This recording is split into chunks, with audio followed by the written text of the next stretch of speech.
الحمد للہ رب العالمین والصلاة والسلام علی سید الانبیاء والمرسلین محمد وآلہ واصحابہ اجمعین ومن تبعہم بإحسان الی یوم الدین اما بعد۔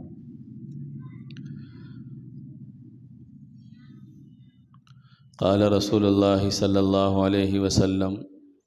اذا مرض العبد او سافر كتب له مثل ما كان يعمل مقیما صحیحا رواہ البخاری۔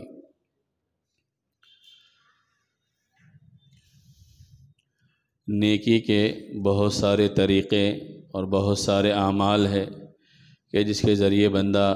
نیکی کو کما سکتا ہے، ثواب کو حاصل کر سکتا ہے۔ اس عنوان کے تحت گزشتہ 3 اتواروں سے حدیثیں آپ حضرات کے سامنے ذکر کی جا رہی ہے۔ اسی سلسلے کا آج 4تھا درس ہے اس عنوان کے تحت، یعنی نیکی کے مختلف اعمال ہے، صدقہ اور ثواب کمانے کے مختلف طریقے ہیں۔ وہ کیا کیا طریقے تھے؟ بہت ساری حدیثیں گزشتہ درس کے اندر اور گزشتہ نشستوں کے اندر ہمارے سامنے آئے۔ اب اس موقع پر کچھ اور حدیثیں ہیں جس میں نبی کریم صلی اللہ علیہ وسلم نے نیکی کمانے اور صدقے کا ثواب حاصل کرنے کے طریقے بتائے ہیں۔ انشاءاللہ آج کے اس درس میں وہ جو حدیثیں ہیں مکمل ہو جائیں گی، اور اس طرح یہ باب بھی مکمل ہوگا، یہ عنوان جو چل رہا تھا اس عنوان کو بھی مکمل کیا جائے گا۔ نبی کریم صلی اللہ علیہ وسلم نے فرمایا، حضرت ابو موسیٰ اشعری رضی اللہ تعالیٰ عنہ سے روایت ہے کہ جب بندہ بیمار ہو جائے یا سفر میں ہو تو صحت مندی کی حالت میں جو اعمال کرتا تھا یا مقیم ہونے کی حالت میں جو اعمال کرتا تھا، سفر کی وجہ سے یا بیماری کی وجہ سے نہیں کر پا رہا ہے، تو اللہ تبارک و تعالیٰ اس بیماری میں بھی ان نیکیوں کا ثواب اس کو عطا کرے گا۔ اس سفر کے اندر بھی اقامت والے اعمال کا، مقیم ہونے کی حالت میں جو اعمال کرتا تھا نفل اعمال، ان کا ثواب عطا فرمائیں گا۔ جیسے بیمار ہے یا بیماری کی وجہ سے آدمی اس درجے کو پہنچ گیا ہے کہ نوافل کا زیادہ اہتمام نہیں کر سک رہا، فرض تو ہر حال میں پڑھنا ہے، فرض تو ہر حال میں کرنا ہے پورا، نوافل کا اہتمام بیماری کی وجہ سے نہیں کر پا رہا۔ جیسے بیمار ہو گیا تو وہ رات کو اٹھ نہیں پا رہا ہے، یا کثرت سے نوافل کا اہتمام نہیں کر سک رہا ہے، یا دعا ذکر کا اہتمام زیادہ نہیں کر سک رہا بیماری کی وجہ سے، تو چونکہ اس نے صحت مندی کی حالت میں اچھے اعمال کیے تھے، ان اعمال کو پابندی کے ساتھ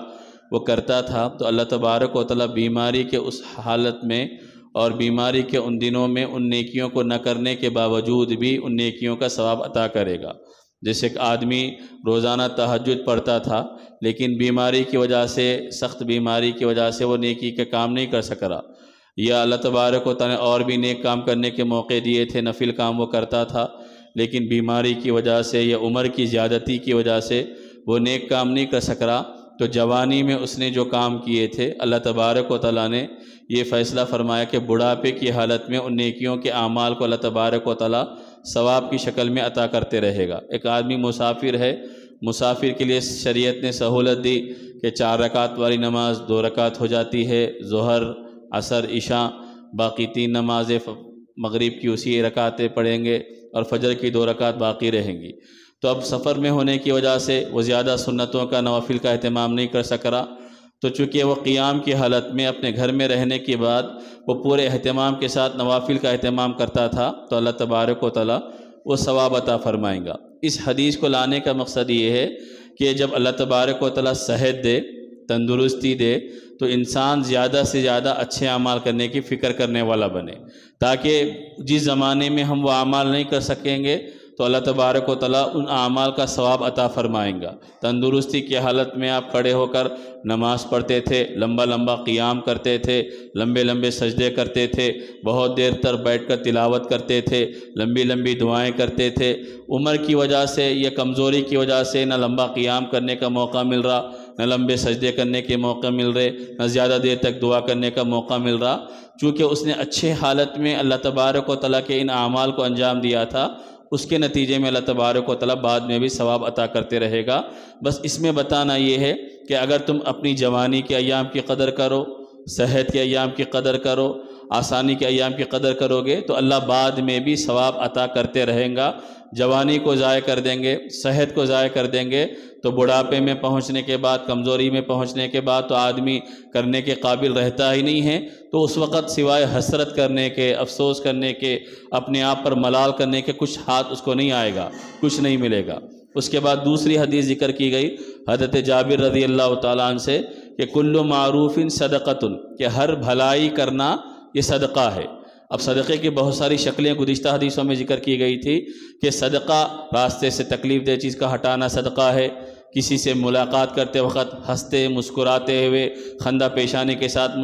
ملاقات کرنا یہ صدقہ ہے، یا آدمی کسی کے ساتھ بھلائی کا معاملہ کرے، اچھائی کا حکم دے، برائی سے روکے، یہ صدقہ ہے۔ تو یہاں تک ہر بھلائی جس کو شریعت نے یا انسانی عقل اس کو یہ کہتی ہے کہ یہ اچھا کام ہے، تو اگر آدمی نیت صحیح کر لے کہ میں اللہ کے بندوں کو فائدہ پہنچانے کے لیے یا اللہ کے دین پہ عمل کرنے کے لیے کروں گا، تو وہ بظاہر دنیا کا کام نظر آئے گا، لیکن اللہ تبارک و تعالیٰ اس کے نتیجے میں اس کو صدقے کا ثواب عطا فرمائیں گا۔ جیسے ذکر کیا گیا تھا کہ دو جھگڑے لڑنے والوں کے درمیان صلح کرانا، یہ بھی صدقے کا ثواب ہے۔ آدمی کسی کے راستے سے کانٹے کو ہٹا دیا، یہ بھی صدقے کا ثواب اس کو ملے گا۔ تو ہر بھلائی جو اچھا کام کرنے کی اللہ توفیق دے، اس کو انجام دے انسان، اس کے نتیجے میں اللہ تبارک و تعالیٰ صدقے کا ثواب اس کو عطا فرمائیں گا۔ آگے اللہ کے نبی صلی اللہ علیہ وسلم نے فرمایا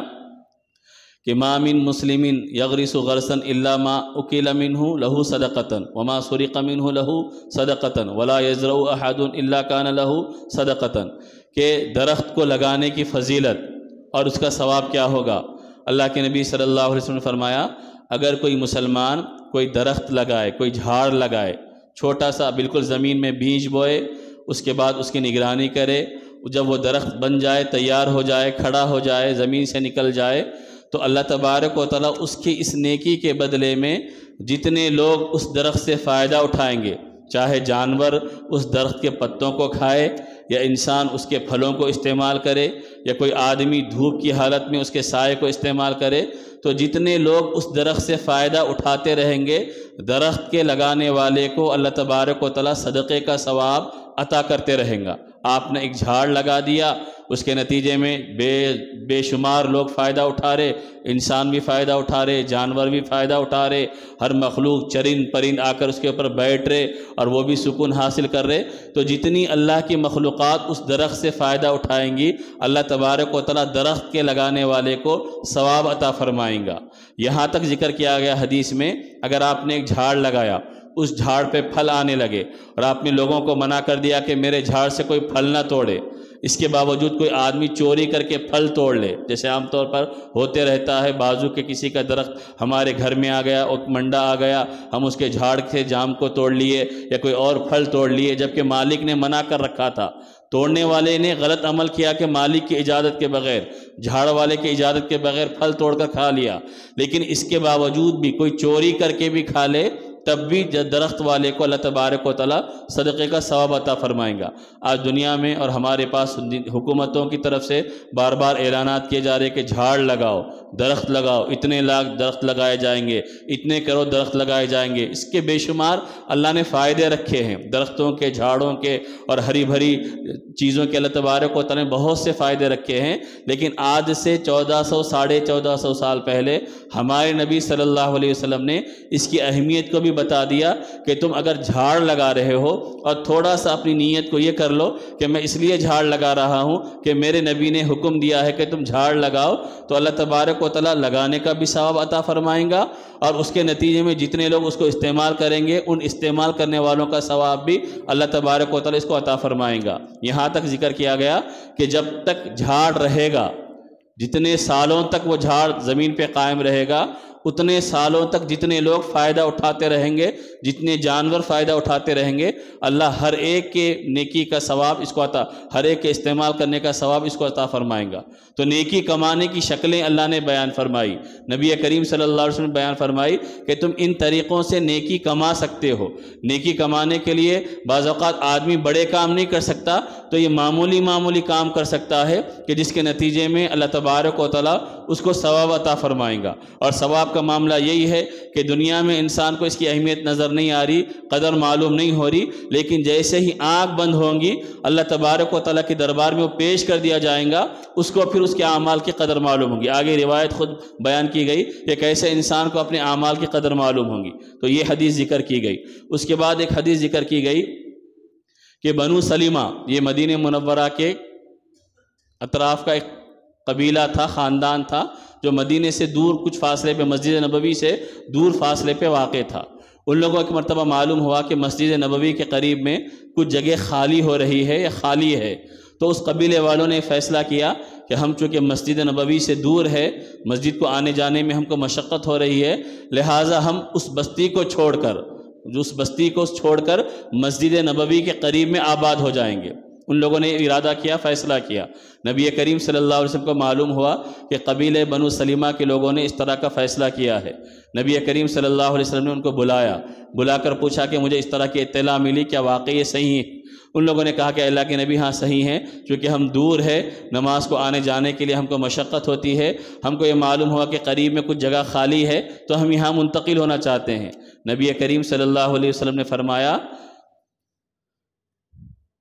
کہ تم اپنے گھروں میں ہی رہو، تمہارے قدموں کے نشانات لکھے جائیں گے، تم اپنے گھروں میں ہی رہو، تمہارے قدموں کے نشانات لکھے جائیں گے۔ اللہ کے نبی صلی اللہ علیہ وسلم نے ان کو فرمایا کہ تمہیں قریب آنے کی ضرورت نہیں ہے، تم جہاں پر ہو وہیں پر رہو، اس وجہ سے کہ جتنے قدم تم چل کر مسجد کو آتے ہو، اللہ تبارک و تعالیٰ تمہارے ہر قدم کے بدلے نیکی لکھتا ہے، اجر و ثواب عطا فرماتا ہے۔ کیا تمہیں یہ پسند نہیں ہے کہ اللہ تبارک و تعالیٰ ہر قدم کے بدلے تم کو نیکی لکھے اور اجر و ثواب تم کو عطا فرمائے؟ اللہ کے نبی صلی اللہ علیہ وسلم نے ان کو منع فرما دیا۔ اب یہاں پر ایک مسئلہ آپ ذہن میں رکھے، علماء نے لکھا ہے کہ اگر کسی کو معلوم ہو جائے کہ مسجد کے قریب میں کوئی گھر خالی ہے تو وہ واقعی مسجد کے قریب آ کر منتقل ہو سکتا ہے، کوئی شرعی اعتبار سے ممانعت نہیں ہے، رکاوٹ نہیں ہے۔ لیکن اللہ کے نبی صلی اللہ علیہ وسلم نے ان کو جو روکا تھا، ان قبیلے والوں کو دو وجہ سے روکا تھا۔ ایک وجہ یہ تھی کہ وہ مسجد مدینہ منورہ کے بارڈر پر، کنارے پر وہ قبیلہ واقع تھا۔ اللہ کے نبی چاہتے تھے کہ وہ قبیلے والے وہیں پر رہے تاکہ اس راستے سے دشمن گھس کر مسجد نبوی میں اور مدینہ منورہ میں داخل نہ ہوں، چونکہ وہ لوگ جب وہاں پر رہیں گے تو دشمنوں کو وہاں سے آنے کا موقع نہیں ملے گا۔ ایک آبادی پوری بسی ہوئی ہے، لوگ پورے آباد ہے، تو دشمن وہاں سے داخل نہیں ہو سکتے۔ تو اللہ کے نبی چاہتے تھے کہ وہ لوگ وہیں پر رہے تاکہ بارڈرز کی، کنارے کی حفاظت ہو سکے۔ اور دوسری اللہ کے نبی صلی اللہ علیہ وسلم کا مقصود ان کو روکنے کا یہ تھا، وہ لوگ یہ سمجھتے تھے کہ ہم کو آنے جانے میں مشقت ہو رہی، تو یہ ذہن سے نکالنا تھا کہ تم کو مسجد میں دور ہونے کی وجہ سے، آنے کی وجہ سے جو مشقت ہو رہی ہے وہ صرف مشقت نہیں ہے، اللہ اس کے بدلے میں ثواب بھی تم کو دے رہا ہے۔ تم کو یہ ذہن میں رکھنا چاہیے اگر تمہارا گھر مسجد سے دور ہے تو تم جتنے قدم چل کر آؤ گے تو اللہ تبارک و تعالیٰ ان قدموں کی برکت سے تم کو ثواب عطا فرمائیں گا۔ تو لہٰذا ذہن میں یہ رکھو کہ ہم گھر سے مسجد کو آ رہے ہیں تو صرف مسجد کو نہیں آ رہے، مسجد کو آنے کے ساتھ ساتھ اللہ ہر قدم کے بدلے میں ایک نیکی ہم کو عطا فرما رہا، ایک ثواب ہم کو اللہ تبارک و تعالیٰ عطا فرما رہا۔ آگے ایک روایت ہے کہ حضرت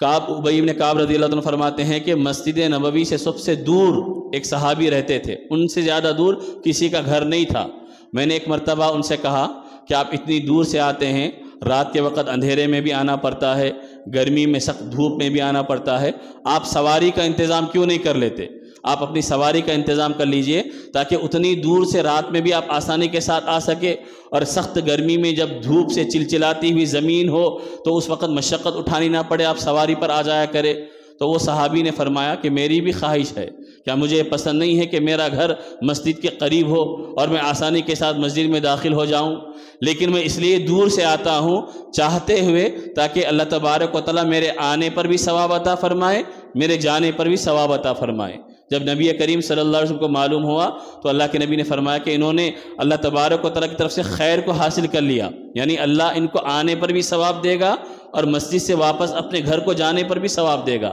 یہ صحابہ کرام کا نیک عمل کو حاصل کرنے کا شوق جذبہ تھا، وہ ایک ایک چیز پر ایسا اہتمام سے عمل کرتے تھے۔ چنانچہ روایتوں میں یہ ہے کہ صحابہ جب مسجد سے، گھر سے اپنے مسجد کو آتے تھے تو چھوٹے چھوٹے قدم استعمال کرتے تھے تاکہ زیادہ ثواب ہم کو ملے۔ تو اللہ تبارک و تعالیٰ جب بندے کے دل میں نیکیاں کمانے کا شوق اور جذبہ عطا کرتا ہے تو پھر آدمی اس کے لیے راستے ڈھونڈتا ہے، معلوم کرتا ہے طریقے کہ کیسے نیکیاں زیادہ سے زیادہ حاصل کروں میں، کیسے ثواب مجھ کو بڑھ کر ملے گا۔ آج ہماری صورتحال یہ ہے کہ نیکی کے اتنے سارے موقع ہم کو شریعت بتا رہی ہے، قرآن بتا رہا ہے، اللہ کے نبی صلی اللہ علیہ وسلم کے ارشادات بتا رہے ہیں، لیکن ہم کبھی اس پر توجہ نہیں دیتے۔ ہم کبھی یہ نہیں سوچتے کہ ہمیں یہ کام بھی دین کی لائن سے کرنا چاہیے۔ اللہ تبارک و تعالیٰ نے ہم کو یہ مواقع، اللہ تبارک و تعالیٰ نے ہم کو یہ سہولتیں عطا فرمائی ہے۔ ایک صحابی ابو موسیٰ اشعری رضی اللہ تعالیٰ سے فرماتے ہیں کہ میں اللہ تبارک و تعالیٰ سے یہ امید رکھتا ہوں جب میں سونے لگتا ہوں تب بھی اللہ مجھے ثواب عطا کریں گا جیسے میں کھڑے ہو کر عبادت کرتا ہوں، اس وجہ سے کہ میں سو رہا ہوں اس لیے تاکہ میں دن بھر کی تھکاوٹ کو دور کر دوں، میرے جسم کو آرام و راحت مل جائے، پھر نئی صبح میں چاق و چوبند ہو کر پھرتیلے پن کے ساتھ اللہ کے دین پر بھی عمل کر سکوں، حلال کو بھی کما سکوں، جائز طریقوں کو بھی اختیار کر سکوں۔ تو ان کا یہ نظریہ تھا کہ اگر میں رات کو بستر پر جا کر سو رہا ہوں تب بھی اللہ مجھ کو ثواب عطا فرمائیں گا، اس لیے کہ ہم سو رہے ہیں اس لیے تاکہ اس جسم کو جو اللہ کی امانت ہے کچھ راحت آ جائے، کچھ اطمینان سکون اس کو مل جائے، تاکہ دوسرے دن ہم نئی تازگی کے ساتھ، نئے جذبے کے ساتھ، نئی فکر کے ساتھ شریعت پر عمل کرنے والے بنے۔ تو یہ اللہ کے نبی صلی اللہ علیہ وسلم نے بتایا۔ اب جب ہم اپنے گھروں سے مسجدوں کو آتے ہیں تو تھوڑا سا ذہن میں رکھیں کہ ہم جتنی دور سے آ رہے ہیں اللہ تبارک و تعالیٰ اتنے قدموں کے برابر ہم کو ثواب عطا فرمائیں گا، اور ہم واپس بھی جائیں گے تو اللہ تبارک و تعالیٰ ہم کو ثواب عطا فرمائیں گا۔ گویا کہ مسجد کو آنا بھی پیدل چل کر یہ ثواب حاصل کرنے کا ایک ذریعہ بنے گا۔ باقی اب کسی کا گھر بہت زیادہ دور ہے تو وہ گاڑی پر آ جائے تو شریعت منع نہیں کرتی، شریعت میں پابندی نہیں ہے کہ آپ گاڑی پر نہیں آ سکتے، لیکن زیادہ ثواب جتنے قدم چل کر آئیں گے اتنے قدموں کے حساب سے ثواب ملے گا۔ اس کے بعد ایک حدیث ہے، نبی کریم صلی اللہ علیہ وسلم نے فرمایا کہ بھلائی کے 40 کام بھلائی کے ہیں، ان میں سب سے اعلیٰ کام جو ہے وہ یہ ہے کہ بکری کو دودھ پینے کے لیے کسی کے حوالے کرنا۔ آپ اس کو حدیث کو سمجھ لیں، اس کے بعد میں آپ کو مطلب بتاؤں گا۔ 40 خصلتیں سب سے اعلیٰ ہے، جن میں سب سے بڑی عادت یہ ہے کہ کسی کو بکری دودھ پینے کے لیے دینا۔ عرب کے اس زمانے میں بکریاں پالی جاتی تھی، جانور پالتے تھے، بکریاں، اونٹ وغیرہ کثرت سے پالا کرتے تھے۔ بعض اوقات یہ ہوتا ہے کہ کسی کے پاس پالنے کی اتنی بکریوں کو پالنے کی سکت نہیں ہوتی، اتنی ان کے پاس گنجائش نہیں ہوتی، تو اس زمانے میں ایک کام یہ ہوتا تھا، ایک آدمی جس کے پاس بہت زیادہ بکریاں ہیں وہ اس آدمی کو اپنی ایک بکری دے دیتا کہ جب تک بکری دودھ دیتے رہے آپ بکری کا دودھ استعمال کریں۔ اس کو نہ بیچ دیتا نہ ہی اس کے مکمل حوالے کرتا، بلکہ یہ کہتا کہ یہ میری بکری ہے، آپ کے پاس چونکہ بکری نہیں ہے، آپ اس بکری کا دودھ استعمال کیجئے، جب تک بکری دودھ دیتے رہے آپ خود دودھ پیتے رہیں، جب بکری دودھ دینے کے قابل نہ رہے تو آپ واپس ہمارے حوالے کر دیں۔ تو یہ اعلیٰ درجے کی نیکی اور اعلیٰ درجے کی اچھی عادتوں میں سے ایک عادت کو اللہ کے نبی صلی اللہ علیہ وسلم نے بیان فرمایا۔ اس سے مراد کیا ہے؟ آپ لوگوں کے بھلائی کے کام آنے والے بننا۔ انہوں نے ایک آدمی کو سہارا دیا جس کے پاس بکری پالنے کی صلاحیت نہیں تھی تاکہ وہ دودھ استعمال کر سکے۔ ہمارے ارد گرد کتنے لوگ ہیں جن کے پاس بہت ساری ضرورتوں کے اسباب نہیں ہوتے، سامان نہیں ہوتے، اللہ نے ہم کو دینے کے قابل بنایا ہے، ہم دینے والے بنے، اللہ تبارک و تعالیٰ اس کے نتیجے میں ہم کو فائدہ دے گا، ثواب دے گا، اجر عطا فرمائے گا، صدقے کی نیکی اللہ تبارک و تعالیٰ عطا فرمائیں گا۔ آدمی جس انداز میں کام آ سکتا ہے، بھلائی کے ذریعے، چیز کو دینے کے ذریعے، کسی کی مدد کرنے کے ذریعے، کسی کے بوجھ کو ہلکا کرنے کے ذریعے، کسی کی مالی مدد کرنے کے ذریعے، کسی کے جھگڑوں کو دفع کرنے کے ذریعے، جو نیکی آدمی کر سکتا ہو وہ نیکی کو کرنے والا بنے۔ جیسے آگے ایک حدیث میں اللہ کے نبی نے فرمایا اتقوا النار ولو بشق تمر، کہ اگر ایک کھجور اگر اللہ کے راستے میں صدقہ کرنے کی تم کو موقع مل جائے، وہ صدقہ کر کے جہنم کی آگ سے بچ جاؤ، تاکہ اللہ تبارک و تعالیٰ اس کھجور کے صدقہ کرنے کی برکت سے جہنم کی آگ سے تم کو بچا لے۔ آگے طویل حدیث ہے، حدیث یہ ہے کہ اللہ کے نبی صلی اللہ علیہ وسلم فرمایا کہ قیامت کے دن ہر بندہ اللہ سے براہ راست ڈائریکٹ بات کرے گا۔ جب اللہ کے سامنے پیش کیا جائے گا تو دائیں طرف اس کے اچھے اعمال نظر آئیں گے، بائیں طرف برے اعمال نظر آئیں گے، سامنے اس کو جہنم نظر آئے گی۔ اس وقت اللہ کے نبی نے فرمایا اس جہنم سے بچنے کے لیے اگر تمہارے پاس کچھ بھی نہیں ہے، آخری صورت یہ ہے کہ ایک کھجور ہے، اس کھجور کو بھی صدقہ کرو تاکہ اللہ تبارک و تعالیٰ اس صدقے کی برکت سے جہنم کی آگ سے تم کو بچائے۔ علماء نے لکھا ہے کہ پہلے زمانے میں صحابہ کے اس کے بعد کے زمانے کی صورتحال یہ ہوتی تھی کہ اس زمانے کے مسلمان اپنی روزانہ کا جائزہ لیتے تھے کہ آج میں صدقہ کرا یا نہیں کرا.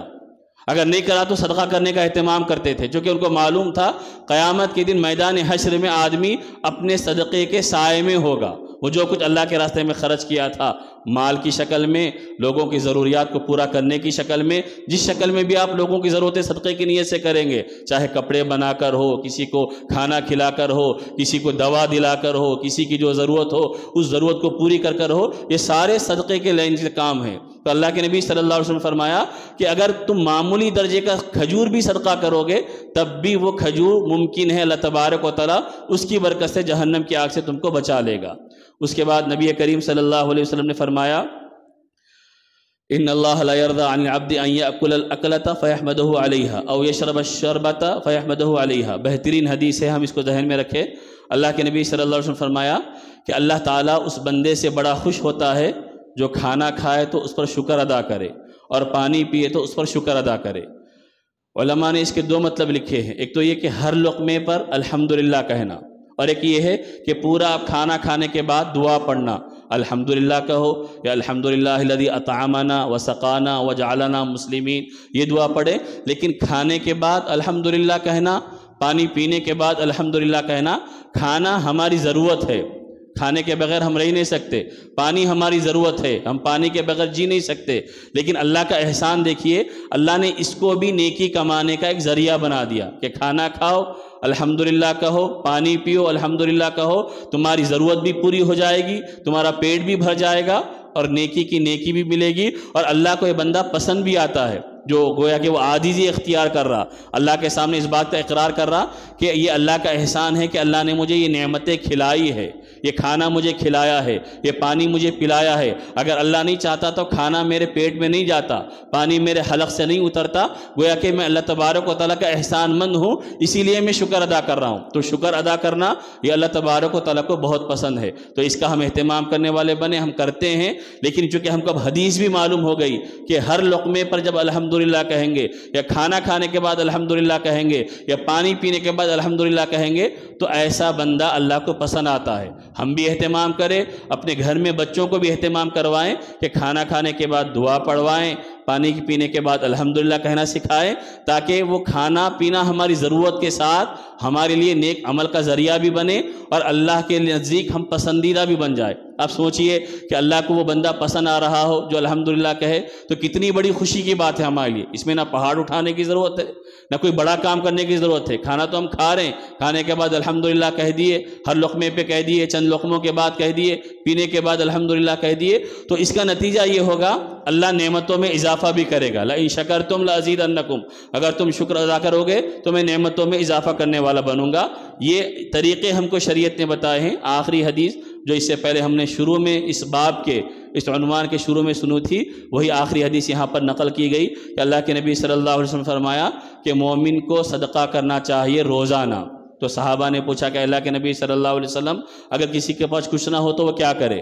تو نبی نے فرمایا محنت مزدوری کرے، اس کے ذریعے جو کچھ حاصل ہو اپنے پاس تھوڑا رکھ لے تاکہ ہم اپنی ضرورت پوری ہو، اور کچھ اللہ کے راستے میں صدقہ کر دے، ثواب اس کو ملے گا. صحابہ نے پوچھا کہ اللہ کے نبی کوئی محنت مزدوری کرنے کے قابل نہیں ہے، کمزور ہے یا بوڑھا ہے یا جسم میں قوت و طاقت نہیں ہے، تو کیا کرے؟ تو نبی کریم صلی اللہ علیہ وسلم نے فرمایا اگر تم یہ نہیں کر سکتے ہو تو لوگوں کو بھلائی کا حکم دو اور لوگوں کو برائی سے روکنے والے بنو. تو نبی کریم صلی اللہ علیہ وسلم نے صحابہ نے نبی سے پوچھا کہ اگر کوئی یہ بھی نہیں کر سکے، کسی کے پاس جا کر کچھ بول نہیں سک رہا آدمی، کسی کے پاس جانا آنا اس کے پاس ممکن نہیں ہے، تو ہم کیا کریں؟ تو نبی کریم صلی اللہ علیہ وسلم نے آخر میں فرمایا کہ تم شر سے بچنے والے بنو، اپنی ذات سے کسی کو نقصان مت پہنچاؤ، یہ بھی تمہارے حق میں صدقہ ہوگا. تو میرے بزرگوں، میرے بھائیوں، یہ عنوان جو تھا جس میں تقریباً 25 حدیثیں نقل کی گئی ہے، 25 حدیثوں میں نبی کریم صلی اللہ علیہ وسلم کے ارشادات میں یہ بتایا گیا کہ آدمی کیسے آسان طریقے سے نیکیوں کو کما سکتا ہے. چلتے پھرتے زبان سے اللہ کی تسبیح بیان کرنا، اللہ کا ذکر کرتے رہنا، اللہ کے بندوں کی بھلائی چاہتے رہنا، اللہ کے بندوں کو ایذا اور تکلیف سے بچاتے رہنا، اپنی ذات سے فائدہ پہنچانے کی کوششیں کرتے رہنا، ٹھنڈی کے اندر نماز کا اہتمام کرنا، سردی کے باوجود وضو کرنے کا اہتمام کرنا، یہ سارے اعمال بتائے گئے ہیں جو انسان کی نیکیوں میں اضافہ کرنے کا ذریعہ ہے اور انسان کے لیے صدقے کا ثواب عطا کرنے کا ذریعہ ہے۔ ہم بعض اوقات یہ سمجھتے کہ میں یہ بڑا کام کروں گا تو ہی نیکی کا کام ہوگا، نہیں تو نہیں ہوگا۔ تو اس کے ذریعے ہم کو بتایا گیا کہ تم اپنی ذات سے لوگوں کو فائدہ پہنچانے والے بنو، اپنی ذات سے لوگوں کو نقصان سے بچانے والے بنو، تو یہ سارے اعمال تمہارے لیے اجر کا ثواب کا ذریعہ بنیں گے۔ دعا فرمائے کہ اللہ تبارک و تعالی ہم تمام کو نبی کریم صلی اللہ علیہ وسلم کے ان ارشادات پر عمل کرنے کی توفیق عطا فرمائیں، اور اللہ تبارک و تعالی ہماری زندگی میں نبی کریم صلی اللہ علیہ وسلم کی ان تعلیمات کو اپنانے کی توفیق عطا فرمائیں۔ سبحان اللہ و بحمدہ، سبحانک اللہم و بحمدک، ونشہد ان لا الہ الا انت ونستغفرک ونتوب الیک۔